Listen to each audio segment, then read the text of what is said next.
যান, আবু জেহেল কে তা আমাকে দেখিয়ে দিন। আমি বললাম, ভাতিজা, তুমি তার কি করবে? সে বলল, আমি শুনেছি আবু জেহেল প্রিয় নবী সাল্লাল্লাহু আলাইহি ওয়াসাল্লামকে গালি দেয়। সেই সত্তার কসম যার হাতে আমার জীবন, আমরা আবু জেহেলকে দেখতে পেলে ততক্ষণ পর্যন্ত তার নিকট থেকে আলাদা হব না, যতক্ষণ পর্যন্ত তার এবং আমাদের মৃত্যু যার আগে লেখা রয়েছে তার মৃত্যু না হয়।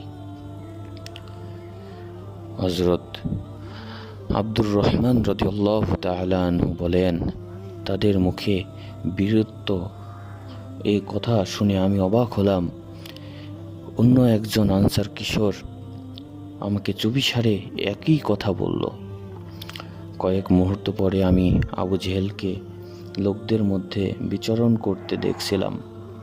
আমি উভয় আনসার কিশোরকে বললাম, ওই দেখো তোমাদের শিকার, যার সম্পর্কে তোমরা আমাকে জিজ্ঞেস করছো।